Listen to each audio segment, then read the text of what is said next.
Um, Imagine someone just walks up and hands you a grenade. Okay, sounds like a intense start. Right. But instead of shrapnel, it's packed with this philosophical idea that's so explosive, it could completely level your current understanding of who you are. Oh, wow. Yeah, and they just pull the pin, drop it right in your lap, and walk away. That is exactly what our source material feels like today. It really does. We're looking at a single incredibly potent sentence for this deep dive. And the sentence is, I love myself because everything's me. You know, on the surface, that sounds suspiciously like a quote you'd find, like, painted in loopy cursive on the wall of a yoga studio. Oh, totally. Right next to a sunset painting. Exactly. It has that immediate ring of modern, Instagram-friendly spirituality. Which is precisely why we need to tear it apart and look at the wiring underneath. Yeah. Because our mission today is to figure out how those 7 words are actually a bridge. A bridge connecting some pretty heavy stuff, right? Yeah, connecting ancient Eastern philosophy, modern neuroscience, quantum physics, and clinical psychology. It's a lot of ground to cover. It is, but if you're listening to this right now, the promise of this material is that by the time we are done, your entire definition of self-love, the way you experience empathy, and even the actual mechanics of human loneliness might be completely rewired. Well, we really have to start by drawing a very firm line in the sand regarding how we interpret everything's me. Right, because that can go wrong fast. Very fast. Because if it's misinterpreted, that sentence actually describes a terrifying psychological disorder. You're talking about solipsism. Right. Solipsistic narcissism. Yeah. We're talking about the difference between a profound spiritual awakening and a state where a person genuinely believes they are the only real entity in the universe. Like everyone else is just an NPC. Exactly. A non-player character in their personal movie. And that's the trap, right? Yeah. Thinking, my specific ego, my personality own the entire world. Yeah, which is basically pathological. But the ancient roots of this idea point in the exact opposite direction. The source text dives into Advaita Vedanta, which is this school of Hindu philosophy built entirely around non-duality. Right, and there's this anchor concept from the Upanishads. Tativamasi. Yes, thou art that. I mean, it is one of the most significant statements in Eastern thought. Because it posits that your individual self, what they call the Atman, is fundamentally identical to the universal ground of all being, the Brahman. It demands a complete inversion of how we normally think about the soul, you know? How so? Well, we usually think of a human being possessing this tiny, separate soul tucked inside them somewhere. Like a little battery. Right, a little battery. But Tattva suggests you don't possess a soul. Rather, you are the singular, universal soul expressing itself as a specific human for just a brief moment. And if we take that seriously, the entire modern industry of self-love just collapses. Completely falls apart. Because think about the standard advice. It's always, you have to love yourself before you can love anyone else. Which is a nice sentiment. It is. It's nice, Okay. but it fundamentally relies on separation. It assumes there is a me over here with an empty cup and a you over there waiting for a pour. Yeah, it treats love as a transaction between isolated economies. Right. But under the framework of non-duality, there are no others. There is no separate cup. So self-love ceases to be this prerequisite act of self-care you do before dealing with the world. Exactly. It becomes the only literal form of love that actually exists. Wow. So every single act of kindness you extend to a stranger is biologically and spiritually an act of self-care. And the reverse is true, too. Every cruelty or harm you inflict on another is direct, unmitigated self-harm. Okay, I see the beauty in that. I really do. But my skeptical brain immediately hits a brick wall here. Hit me with it. Because interconnectedness is one thing. Like, we all know the Carl Sagan concept, right? We're made of star stuff. Yeah, that the carbon in our bodies was forged in the same supernova. I buy that we are part of a giant web. But being part of a web doesn't make me identical to the spider on the other side of it. Yeah. Let's make this tangible. If I slam my toe into a coffee table right now, my toe throbs. Yours doesn't. Fair point. We have separate nervous systems. Exactly. So the claim, I am literally you, seems to fail a basic biological stress test. Well, let's actually test that biology, because if I'm standing next to you and I see you violently stub your toe, my toe might not throb with peripheral nerve pain, but my body violently reacts. I mean, yeah, you wince. I wince. I might gasp. My stomach might tighten. Sure, but that's just a psychological reaction. You're observing my pain. You're not actually experiencing it. Modern neuroscience challenges that distinction entirely. Wait, really? Yeah, we have mirror neurons in our brains. When I observe you experiencing physical pain, the exact same neural networks in my brain that process my own physical pain begin to fire. So your brain is basically mirroring my pain. It's more than mirroring. My brain essentially runs a real-time, high-fidelity simulation of your suffering. The boundary between your nervous system and mine is highly porous. That is wild. Empathy isn't just a polite psychological concept where I imagine how you feel. It is a literal neurological resonance. My brain momentarily forgets that it is not your brain. Wait, so empathy isn't a bridge connecting two separate islands? No, the brain's reaction suggests the islands were never actually separated under the water. Oh, that is such a good way to put it. And that ties directly into the brain imaging data in our source material concerning the default mode network, the DMN. The DMN is arguably the most crucial piece of anatomy for understanding this entire philosophy. Let's break down how the DMN actually functions for anyone listening who hasn't encountered this. Sure, it's a series of interacting brain regions. And it lights up when you aren't doing a specific task, right? Like when you daydream, when you ruminate on the past. Or when you stress about the future. Crucially, it is the autobiographical center of the brain. It's the narrator. So it constantly manages the boundary between self and other. It looks at the world and categorizes everything as me, mine, or not me. Exactly. It acts as the brain's border patrol. And the text points out something remarkable about the DMN in the brains of long-term meditators. The functional MRI scans. Yeah, those scans show that when these individuals enter deep meditative states, the DMN doesn't just quiet down, it essentially goes offline. The regions responsible for self-referential thinking literally power down. They do.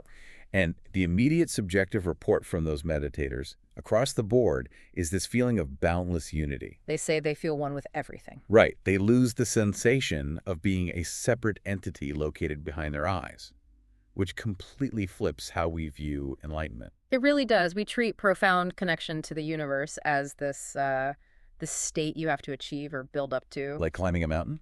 Exactly.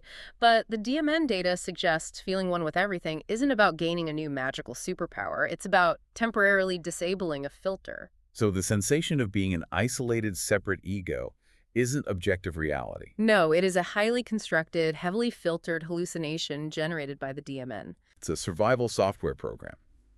That thought experiment in our notes about this is just brilliant. The separation machine idea. Yeah, if our brains are essentially separation machines, seeing the world as a bunch of disconnected, fragmented objects isn't the truth of the universe. It's just an evolutionary necessity. From an evolutionary standpoint, a brain that constantly perceives the infinite oneness of the universe is a brain that belongs to an animal that gets eaten. Right, because you're just standing there admiring the oneness of the tiger. Exactly. At the macro scale, the level of trees and rocks and predators drawing sharp artificial boundaries around objects is what keeps an organism alive.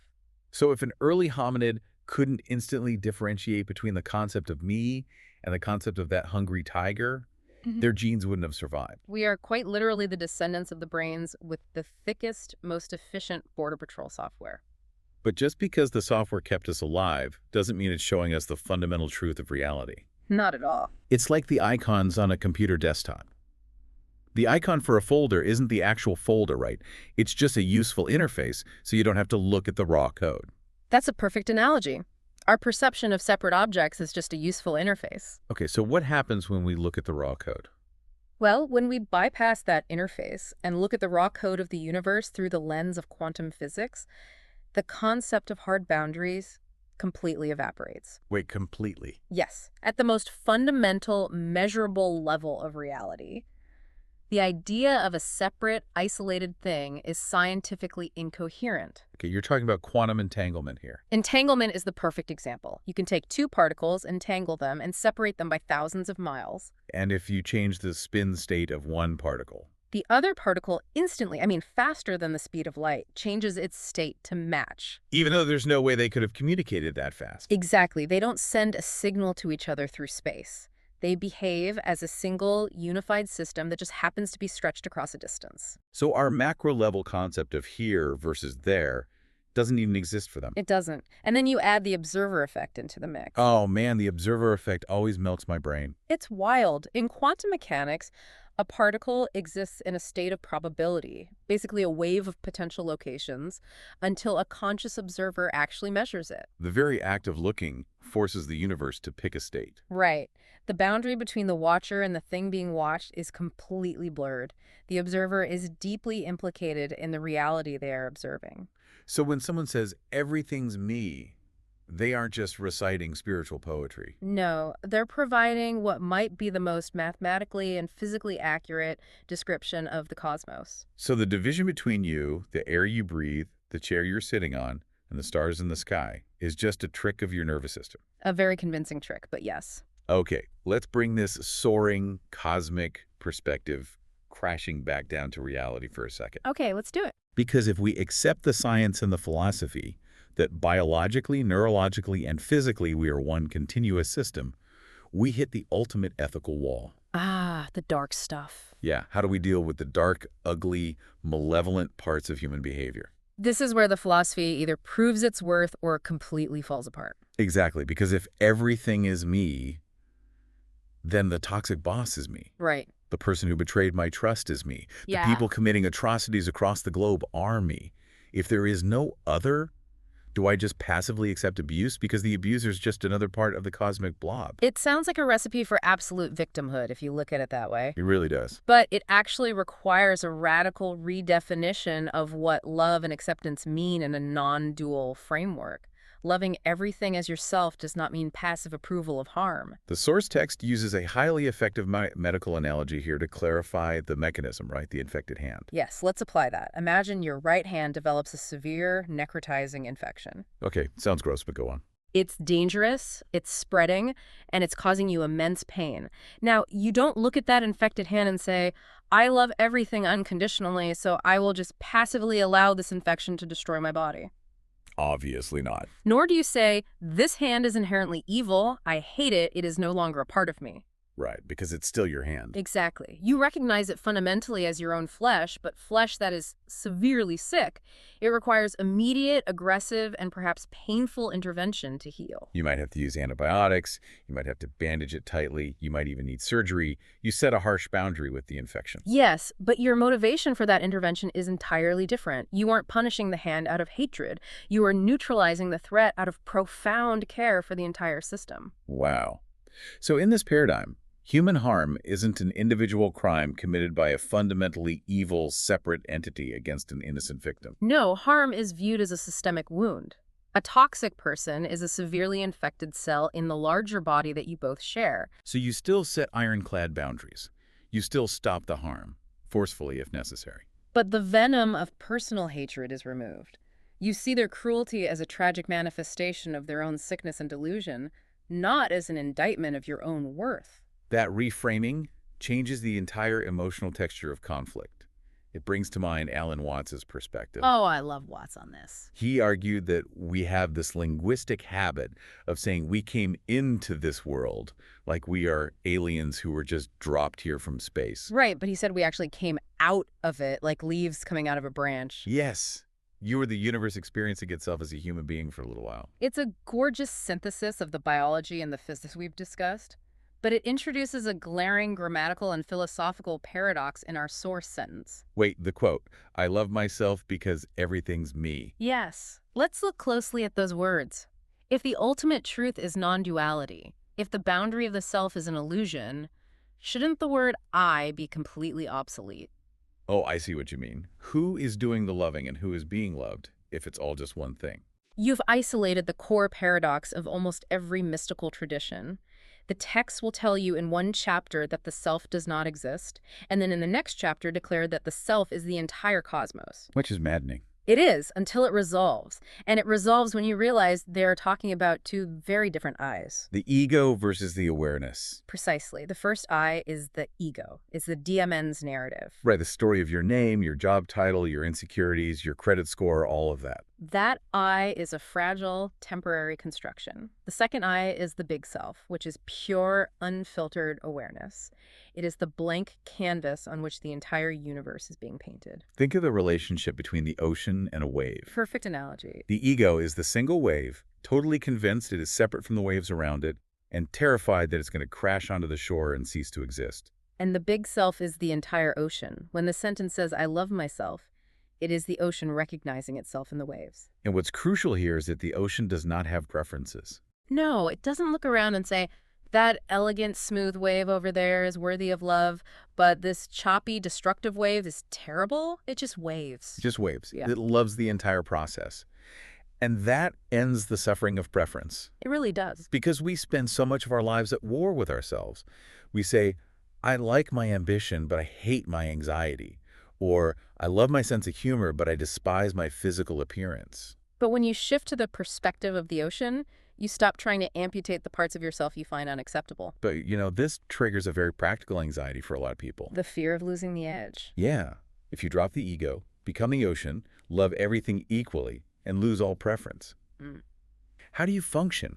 Don't you just become a passive, apathetic blob on the couch? That is the common fear, yes. Like, how do you choose a career, or end a bad relationship, or even decide what to eat for dinner if it's all equally the universe?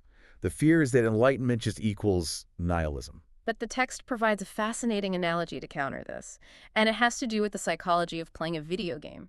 Okay, break that down. Think about how you engage with a complex, open-world video game. You still make very deliberate choices, right? Sure. You decide to pursue a specific quest, or you try really hard to defeat the boss. You might even feel a rush of adrenaline, but your underlying motivation is entirely different than in the real world. You aren't making those choices out of a desperate existential panic for your actual survival. You play it for the sheer joy of the experience. Exactly. You are deeply engaged, but you aren't clinging to the outcome. If your character dies in the game, you might be momentarily frustrated, but you don't have an existential breakdown. Because you know the console is still plugged in. That is exactly how this philosophy applies to daily living. You can pursue the promotion, you can build a company, you can fall deeply in love, but the desperation is gone. You act out of play, out of curiosity, rather than a frantic need to prove your existence. Contrast that lightness with the heavy, exhausting reality of pathological narcissism. Right, because if you walked into a clinical psychologist's office right now, sat on the couch, and sincerely declared, I love myself because I am the entire universe. The therapist would immediately write down delusions of grandeur. Yeah, they would assume you have narcissistic personality disorder. And if that statement is coming from the ego, the therapist is absolutely right. The ego's version of I am everything is a fortress. Because pathological narcissism stems from a deep internal void. Yes. The individual feels so profoundly empty and insignificant that their ego constructs massive, heavily fortified walls of grandiosity to demand validation from the outside world. It is a state of constant, exhausting defense. The ego constantly has to prove it's special. But the big self's version of I am everything is an open door. In Buddhist philosophy, this state of universal love is often described as being empty. Which sounds negative at first. It does, but it means empty of an independent, isolated existence. It is actually the ultimate form of humility. Because if you are the universe, so is the barista who messed up your order, and so is the pigeon on the sidewalk. There's no hierarchy. Exactly. You don't have to defend your specialness, because the concept of special loses its meaning when everything is the same fundamental substance. It totally neutralizes the ego's need to compete.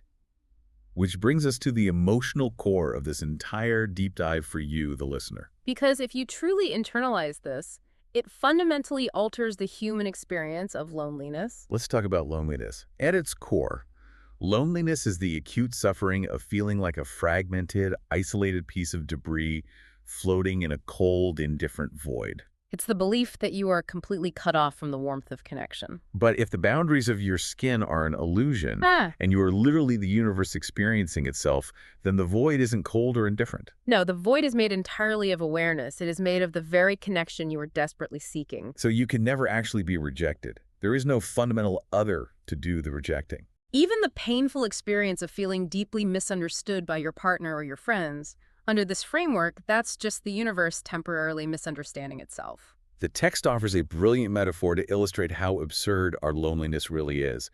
It equates it to frantically searching your house for your glasses, only to realize you are wearing them. And to take it even deeper into non-duality, it's like frantically searching for your glasses while you are the glasses. Oh man. You are the search itself. You are the panic, and you are the room you are searching in. You are starving for a connection that constitutes the very fabric of your being. We've covered a staggering amount of conceptual ground based on just 7 words today. We really have, from the Wow. Upanishads to functional MRI Right, scans. from quantum entanglement to the ethics of an infected hand.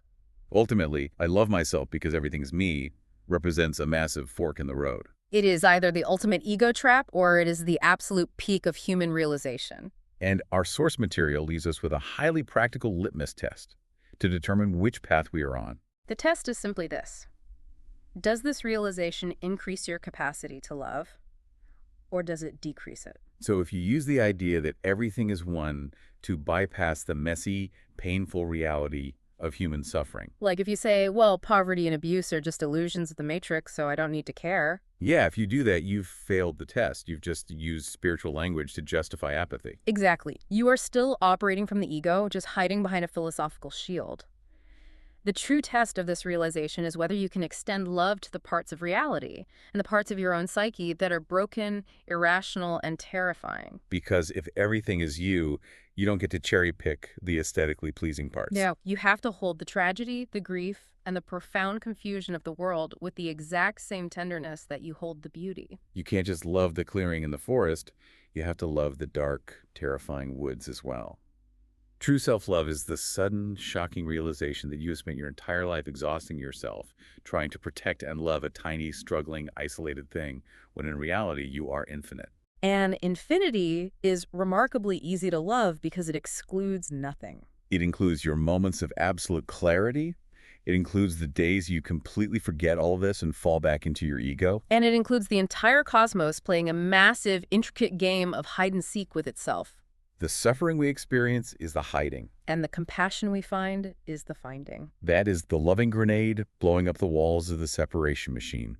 But we want to leave you with one final thought today. A way to take this out of the realm of high-level philosophy and drag it right into your physical reality in this exact moment. A way to test the illusion of the boundary yourself. Pay close attention to the very next physical object you interact with today. It could be the steering wheel of your car, a ceramic coffee mug, or the handle of a door. Just notice it. As your skin makes contact with that object, stop for a second. Consider the possibility that the feeling of separation between your hand and that object is just an evolutionary interface.